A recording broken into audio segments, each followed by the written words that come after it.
Boa noite, Brasil. Seja bem-vindo à TV Pai Eterno. Hoje é terça-feira, dia 15 de junho. Começa agora ao vivo para todo o país o Jornal Brasil Hoje. Nesta edição você vai ver mais um reajuste. A conta de energia elétrica vai ficar mais cara. O aumento deve ser de até 20% sobre a bandeira tarifária vermelha.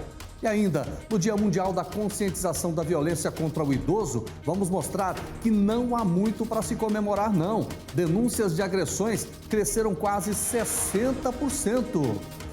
Tudo isso e muito mais a partir de agora, aqui no Jornal Brasil Hoje, na sua TV Pai Eterno.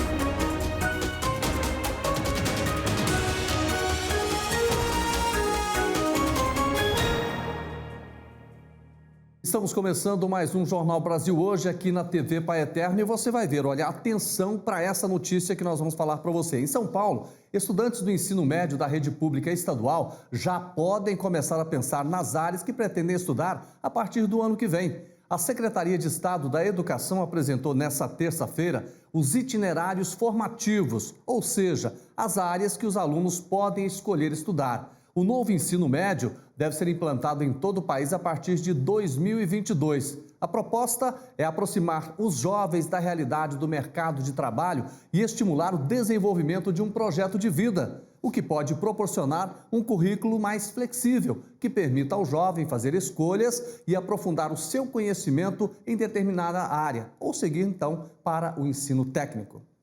E a gente chega agora com a notícia de mais um reajuste. Pode preparar do seu bolso, hein? A conta de energia elétrica vai ficar mais cara. Quero saber mais detalhes. É isso mesmo, Tiara? É com você. Olá, Jordeval. Olá para todos que acompanham o JBH. Ontem falei do aumento do gás de cozinha e nessa terça-feira chego para falar de outro reajuste. Desta vez, a energia elétrica que fica mais cara.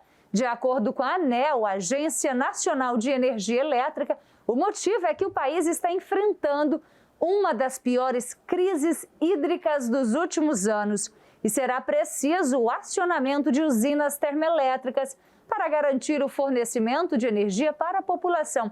Para se ter uma noção, o patamar mais alto desse sistema, a bandeira vermelha 2, deve subir mais de 20%. O governo federal anunciou um programa de incentivo ao consumo de energia fora do horário de pico, que pode ter início agora no mês de julho.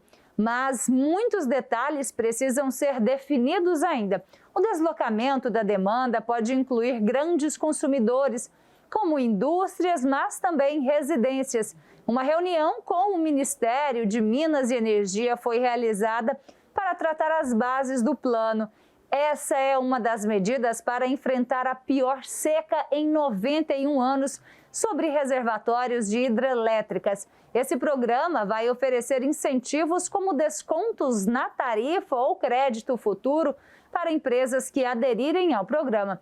Jordeval, uma coisa é certa, até agora a gente precisa economizar ainda mais no consumo da energia elétrica, principalmente depois desse anúncio aí de mais um aumento. Volto com você no estúdio.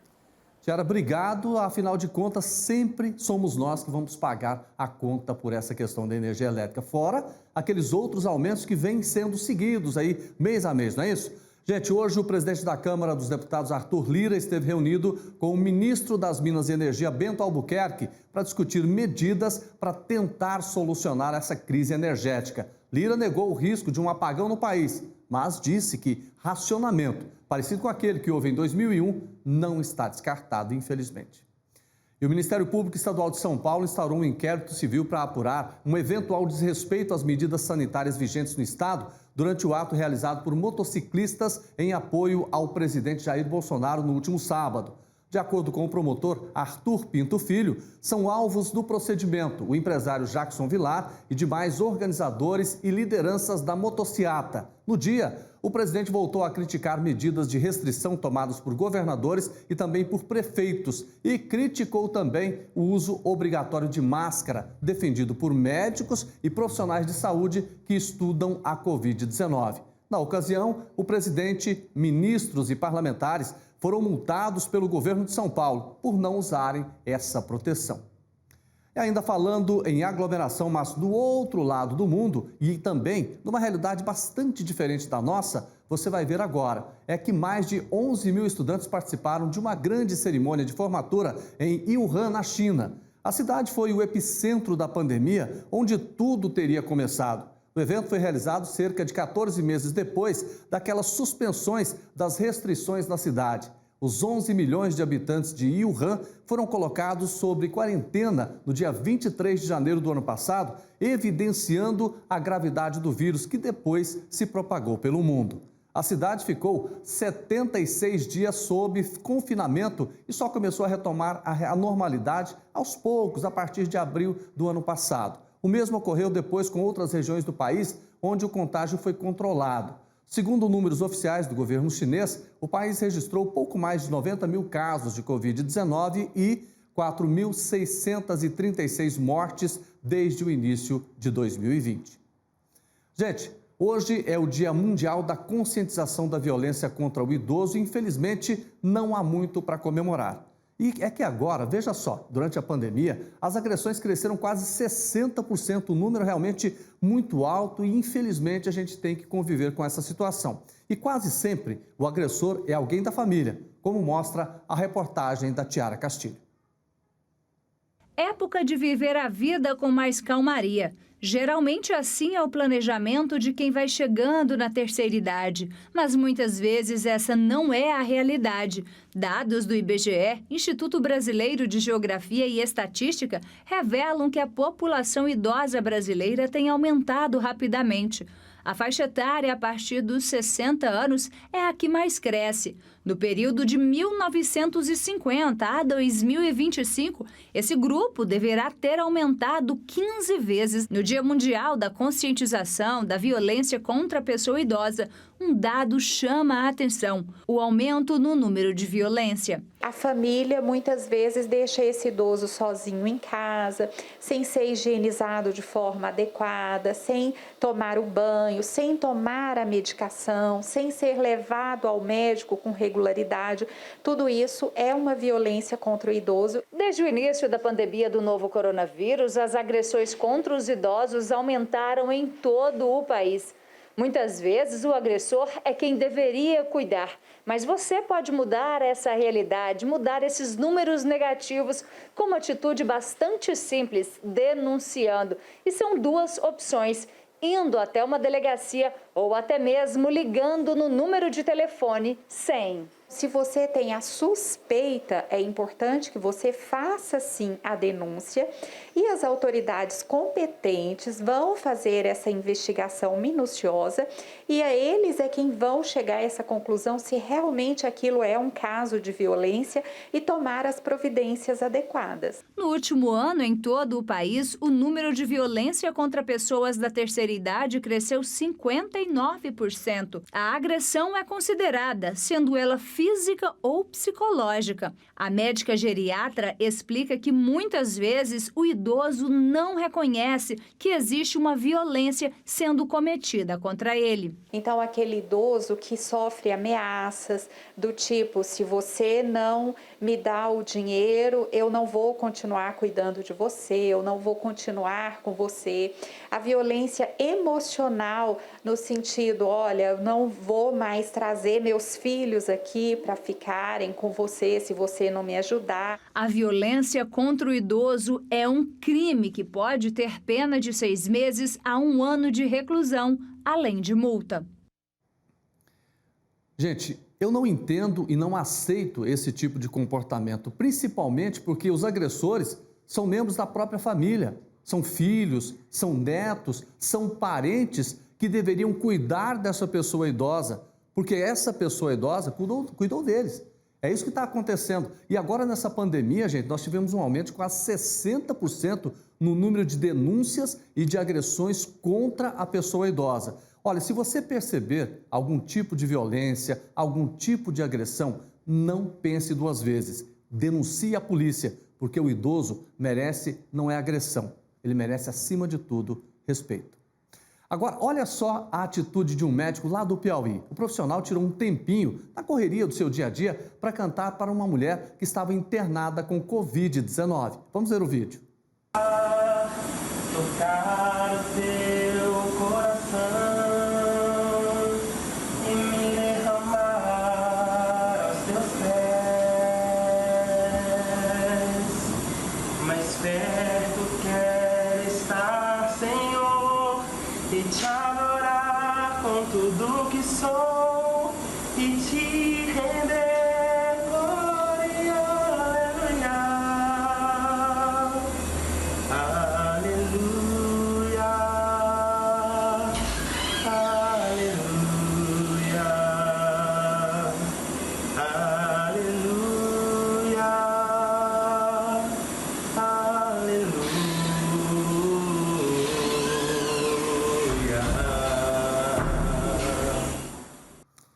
Olha, essa humanização, né, da medicina ela é super importante porque ajuda também na recuperação das pessoas. Esse médico deu um belo exemplo. Infelizmente, essa pessoa que ele cantou não resistiu a essa doença maldita que é a Covid-19. Mas valeu a pena, sim, esse canto e realmente a família, quando ver essa imagem, vai se sentir, de certa forma, também diferente. Essa tristeza não vai ser tão grande assim, não é?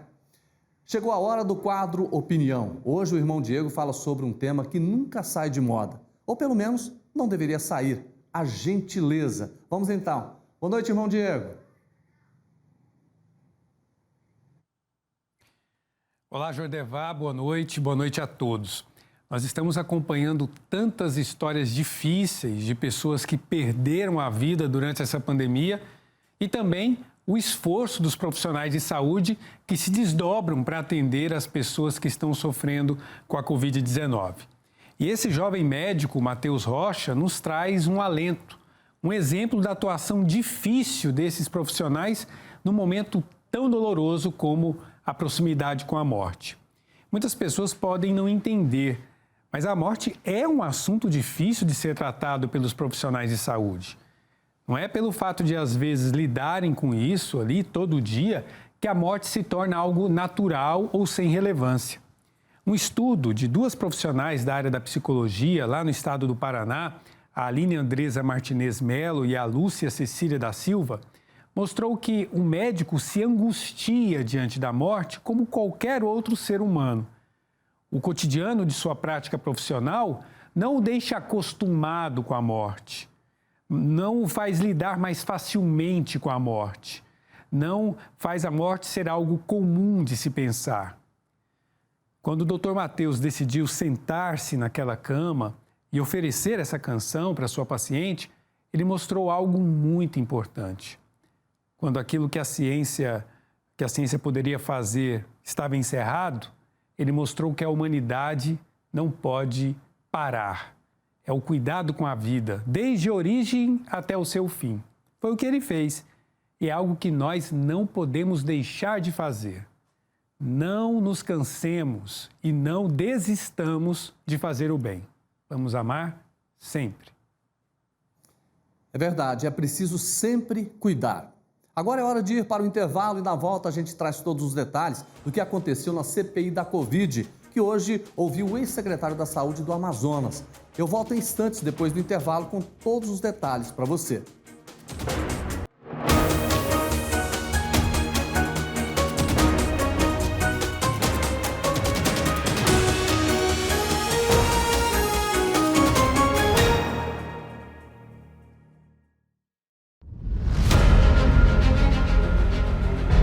O novo santuário é um lugar de acolhida. Feliz é aquele que escolheste e acolheste. Ele morará em teus átrios. Ficaremos repletos dos bens de tua casa, da santidade do teu templo. Esta casa é para acolher você, devoto doador. Esta casa é para acolher você que é parte desta obra. Esta é a nossa casa. Nova AFIP, TV Pai Eterno.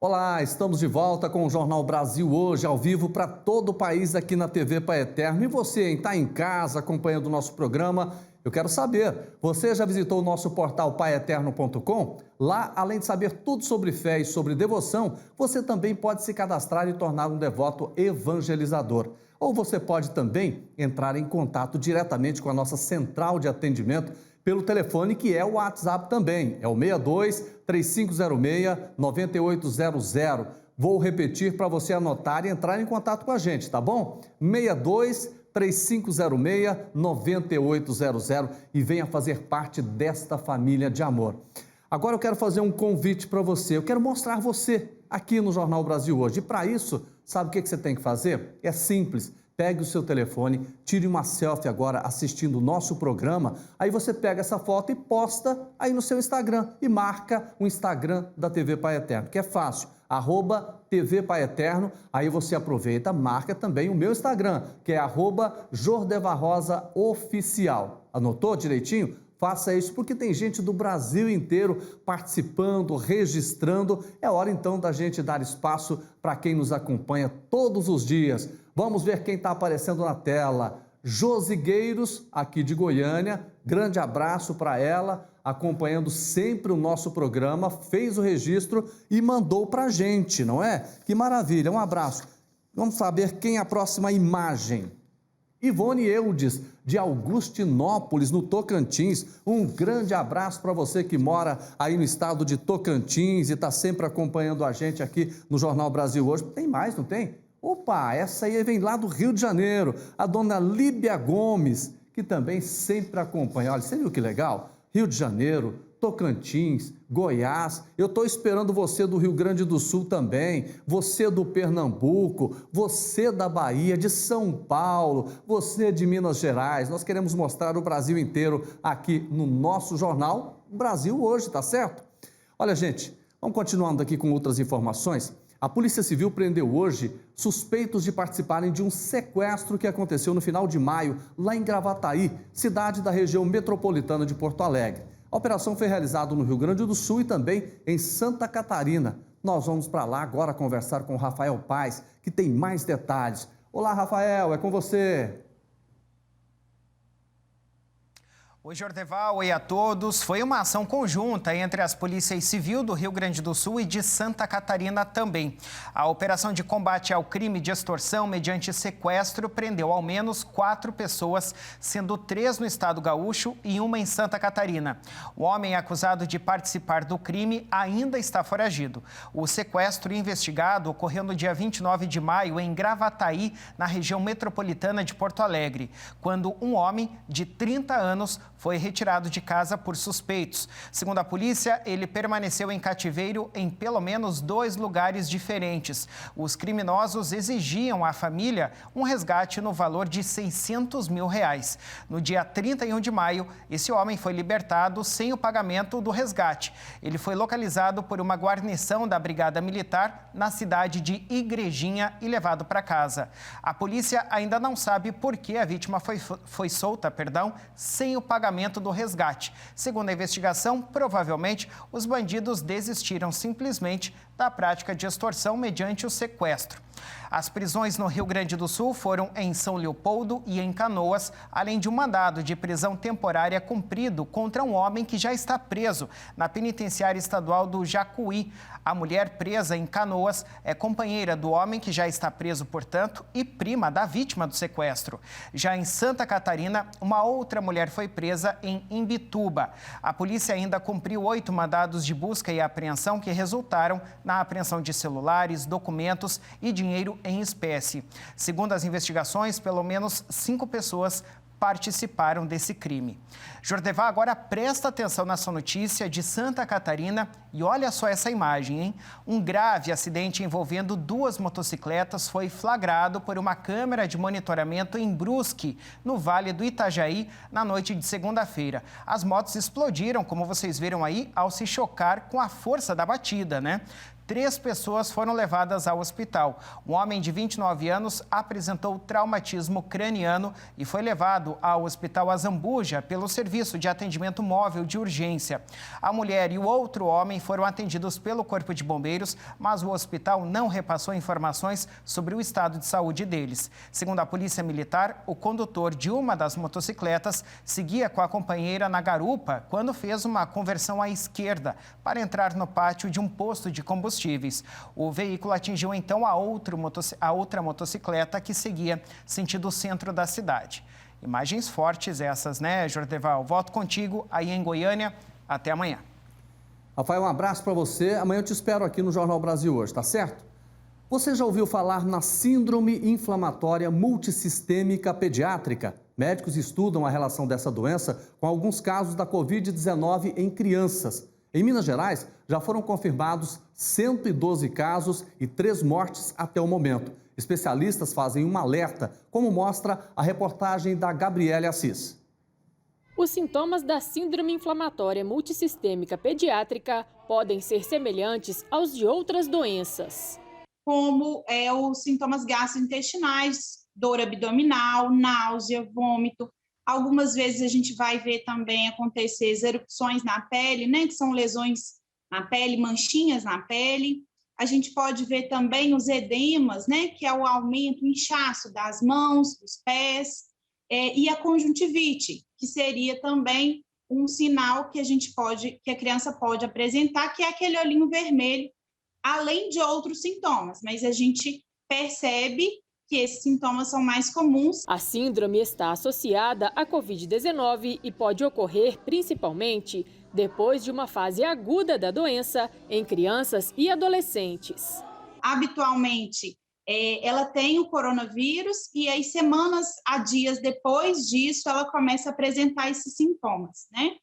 É importante a gente ressaltar que normalmente são crianças que não têm nenhuma outra comorbidade, então são crianças rígidas, né? Então é aquela criança que teve um quadro febril, com às vezes um quadro de coriza, um quadro leve, melhorou, essa febre retorna alguns dias em seguida com outros sintomas associados. De acordo com a infectologista pediátrica, o tratamento para a síndrome deve ser feito com uma equipe multidisciplinar. O importante é procurar lugares que são referências, né?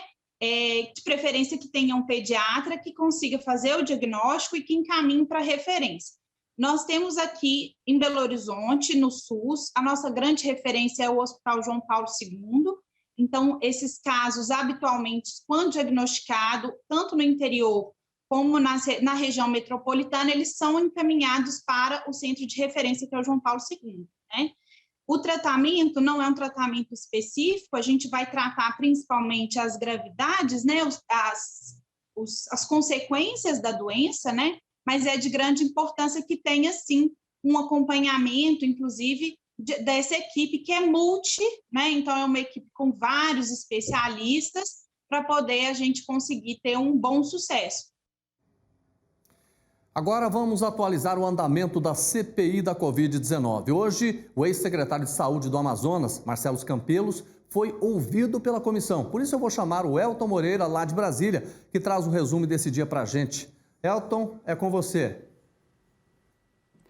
Olá, Jordeval, uma boa noite para você e para todos que nos acompanham. Os principais questionamentos feitos ao ex-secretário foram direcionados ao colapso da saúde pública no estado do Amazonas, que causou a morte de centenas de pessoas no início deste ano com a falta de leitos e de oxigênio nos hospitais que recebiam pacientes com a Covid-19.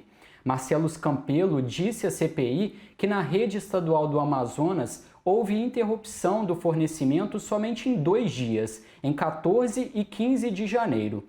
Só que essa informação foi imediatamente desmentida pela senadora Elisiane Gama, do Cidadania do Maranhão, que lembrou cenas de pessoas levando tanques de oxigênio nas costas para as portas dos hospitais. Em outro ponto da sessão de hoje, o ex-secretário de Saúde do Amazonas afirmou que entrou em contato com o então ministro da Saúde, Eduardo Pazuello, no dia 7 de janeiro, para avisar sobre essa crise do oxigênio no estado. Olha só. Dia 7 com o ministro Pazuello e depois mandamos ofício para o Comando Militar da Amazônia. Ponto. E por outro meio de comunicação, telefone, não falou com ninguém? Não, por outro meio de comunicação não, porque a programação da White Martins estava para o dia 9, sábado. Como não houve a confirmação, nós enviamos ofícios ao Ministério da Saúde, via comitê de crise, enviamos ofício no dia 9, no dia 11, no dia 12, no dia 13. Ao Ministério da Saúde. Ao Ministro? Ao Ministério? Ao Ministro. Ao Ministro. Pois é, e Marcelo Campelo disse também que a rede estadual não orientou o uso de cloroquina, medicamento já comprovado sem eficácia contra a Covid-19. Vamos acompanhar. Nós estávamos com estoque zerado de hidroxicloroquina, que é utilizado para lúpus, artrite, mas ela solicitou para dar seguimento à distribuição às prefeituras do estado. De lúpus e artrite, ela não solicitou, não fez atendimento para Covid. Ela não falou isso, que eu estou falando aqui, era para o tratamento de Covid, mas o que eu estou dizendo é que a hidroxicloroquina é um medicamento que nós utilizamos para outras causas, e nós estávamos com nossos estoques zerados. Ou seja, nesse momento a sua prioridade foi pedir cloroquina, é isso? Não, hidroxicloroquina, pedido para distribuição às prefeituras. A prioridade não foi essa, havia muitas prioridades nesse momento. A sessão de hoje, Jordevar, foi a primeira a focar nas investigações da conduta de estados e municípios no uso de verbas federais. Lembrando que Marcelo Campelo é investigado pela Polícia Federal, que apura desvio de dinheiro no combate à pandemia, a partir de suposta organização criminosa no estado. O ex-secretário pediu exoneração do cargo após ser um dos alvos dessa operação no começo do mês.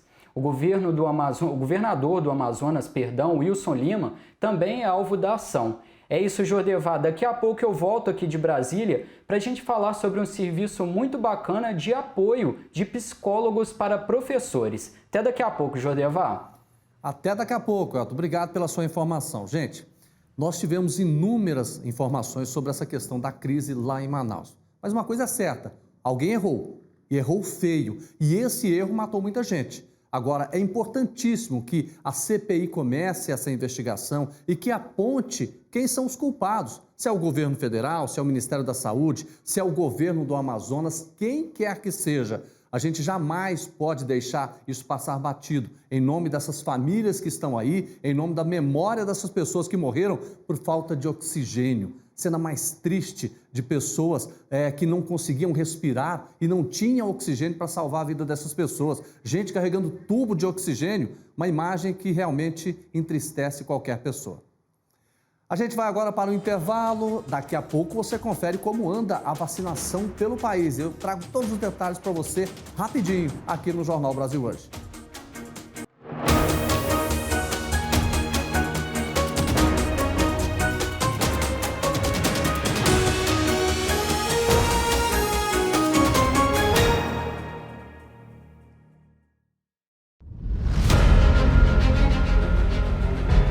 O novo santuário é um lugar de acolhida. Feliz é aquele que escolheste e acolheste. Ele morará em teus átrios. Ficaremos repletos dos bens de tua casa, da santidade do teu templo.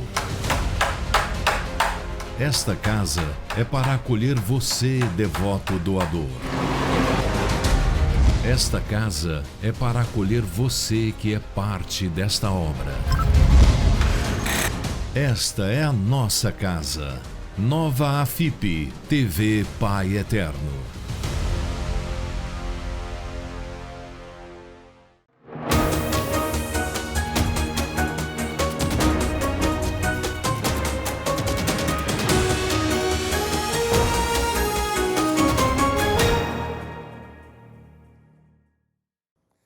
Estamos de volta com o Jornal Brasil Hoje. Veja só, moradores da cidade de Viana, no Espírito Santo, vão participar de uma pesquisa científica igual à que aconteceu em Serrana, no interior de São Paulo. O município terá a população imunizada em massa. Em Serrana, depois da experiência, o índice de contaminação com a Covid-19 caiu 95%.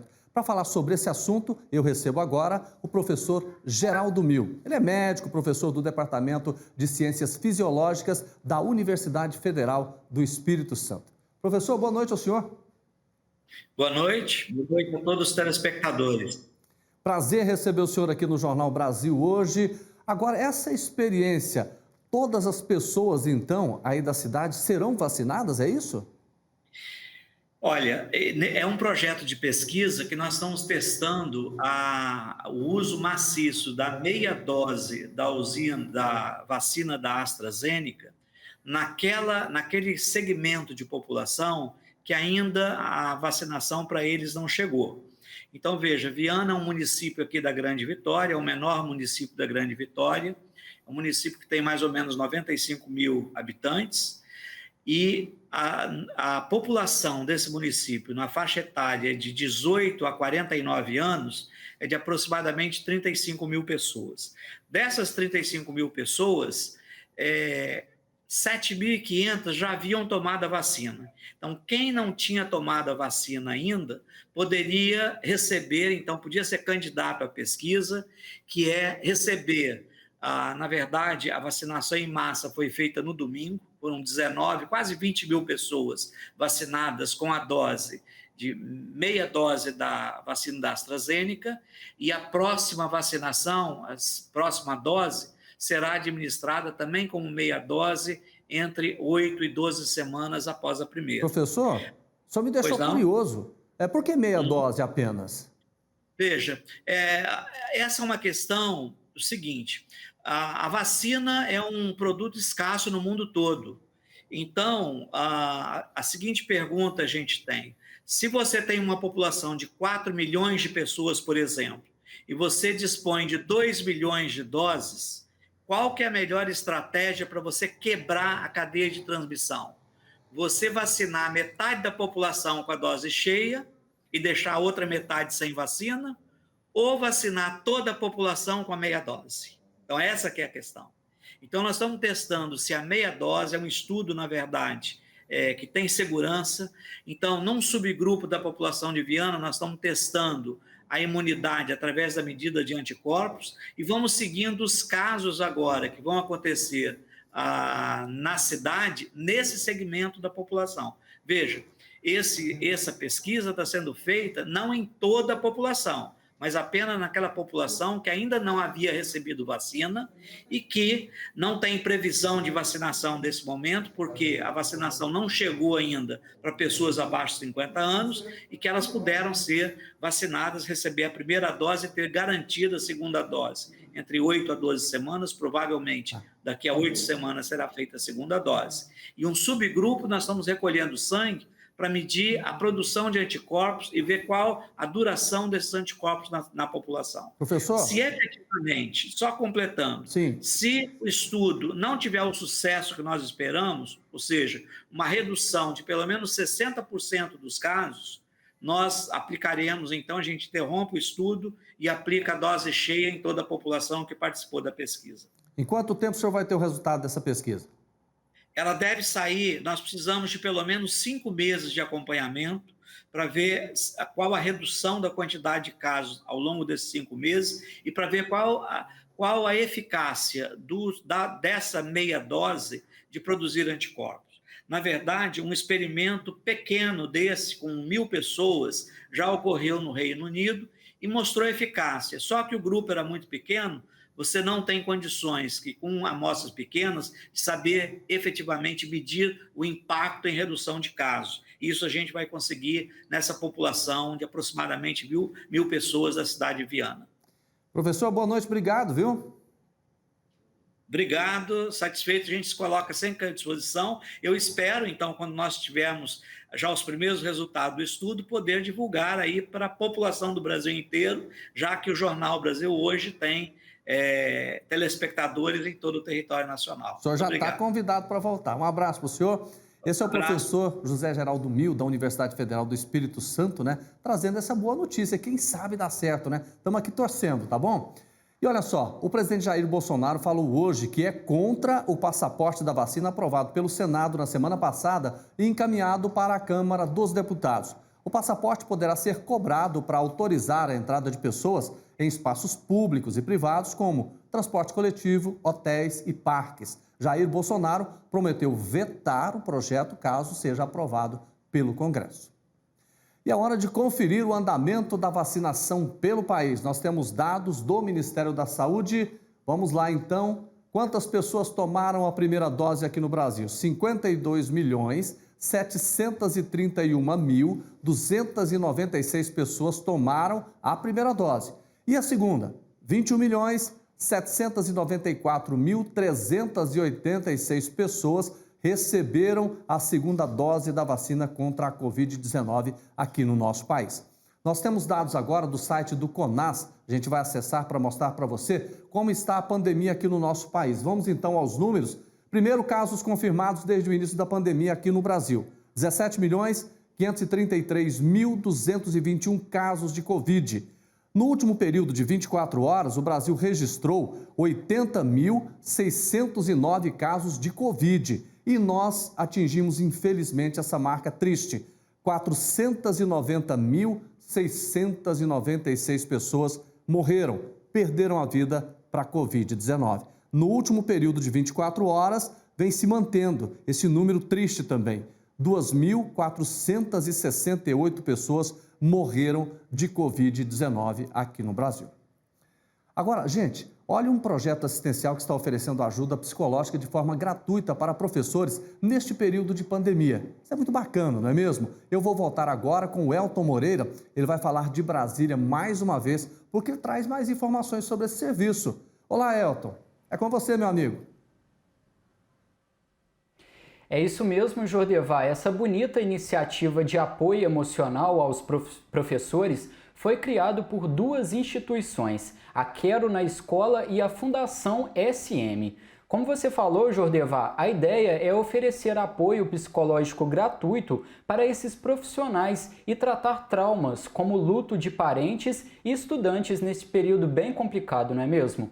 A primeira edição do projeto foi realizada no ano passado e deu tão certo que chegou a atender cerca de 2.000 professores. Segundo os organizadores, a meta agora é superar esse número ainda neste ano. Vale reforçar que os psicólogos voluntários fazem atendimentos individuais e coletivos. Os idealizadores do projeto explicaram que há uma situação de vulnerabilidade muito mais aparente agora por parte dos estudantes e que essa é uma das maiores preocupações dos professores hoje em dia. Lembrando que o serviço é oferecido de forma online, totalmente gratuito, e para participar e receber esse apoio, os interessados precisam acessar o endereço eletrônico queronaescola.com.br/apoio emocional. A plataforma é bem simples de mexer e basta fazer o cadastro no próprio site para receber essa ajuda dos psicólogos voluntários. Jordevá, um trabalho muito bonito de solidariedade, não é mesmo? Uma boa noite para você e para todos que nos acompanham. Boa noite para você, obrigado por essa informação tão bonita, né, gente? Nessa época de pandemia, todo o apoio que vier será sempre bem-vindo. E o professor, ele tem uma importância muito grande. Primeiro porque ele vai receber na sala de aula esse aluno, muitos deles há quase 1 ano e meio fora da sala de aula, assistindo apenas às aulas via online, pela internet. E vivendo também essa pandemia. Muitos desses alunos perderam pais, perderam irmãos, perderam um parente. É hora da gente dar esse apoio para o professor, que vai refletir, sem dúvida nenhuma, no aluno. Chegou a hora do nosso Giro pelo Mundo. O grupo farmacêutico anglo-sueco AstraZeneca anunciou hoje que sofreu um revés no desenvolvimento de um tratamento contra a Covid-19. O tratamento com anticorpos pretendia prevenir e tratar a doença, mas não deu resultados. O tratamento estava na fase 3 de desenvolvimento, quando são realizados testes clínicos em larga escala para medir a segurança e eficácia. Houve a redução do risco de desenvolver Covid-19 com sintomas em apenas 33% dos participantes. Preocupada com uma vacinação que caminha a passos lentos na maioria dos países e com a circulação acelerada do novo coronavírus, a Organização Mundial da Saúde pediu aos líderes globais mais solidariedade para erradicar a pandemia. A solicitação foi feita ontem, um dia depois do fim da cúpula do G7 no Reino Unido, que terminou com o compromisso de doação, até o fim de 2022, de ao menos 1 bilhão de doses de vacinas para as nações mais pobres. Segundo a Agência das Nações Unidas, porém, são necessários mais recursos financeiros para resolver a atual crise sanitária. Entre o impasse e uma situação quase crítica. Foi assim que Yuri Ushakov, conselheiro de Relações Exteriores do presidente Vladimir Putin, classificou as relações entre Estados Unidos e Rússia nesta terça-feira. Ele acredita que a reunião entre os chefes de Estado na Suíça pode ajudar a superar a situação. Putin e Joe Biden vão se reunir na quarta-feira em Genebra para abordar uma série de divergências entre os dois países. E você confere agora o que foi destaque no Jornal Brasil hoje. Hoje é comemorado o Dia da Conscientização da Violência contra o Idoso. Segundo dados do IBGE, a faixa etária acima dos 60 anos é a que mais cresce. Infelizmente, o que também teve aumento foi a violência contra a pessoa idosa. 59% a mais de casos registrados no último ano. Mais de 11 mil estudantes participaram de uma grande cerimônia de formatura em Wuhan, na China. A cidade que foi o epicentro da pandemia, onde tudo teria começado. O evento foi realizado cerca de 14 meses depois da suspensão das restrições na cidade. Copa América. Depois de testar mais de 2.900 pessoas, o Ministério da Saúde confirmou 41 casos de Covid-19 entre jogadores, integrantes das delegações e prestadores de serviço que participam do torneio. Dentre os infectados estão membros das delegações de países como a Colômbia, a Bolívia e a Venezuela. Além disso, 10 trabalhadores de um hotel na cidade de Brasília, onde as equipes da própria Venezuela e do Brasil ficaram hospedadas, também estão na lista. Os times em questão protagonizaram o jogo de abertura no último domingo. Gente, por hoje acabou. Mais notícias você acompanha amanhã às 7 da manhã no Jornal Brasil Hoje, nas emissoras espalhadas por todo o país da Rede Católica de Rádio. O nosso Jornal Brasil Hoje fica por aqui. Eu desejo para você um bom restinho de noite. Amanhã, às 6 da tarde, a gente tem um encontro ao vivo. Fique com Deus, um abraço e até lá.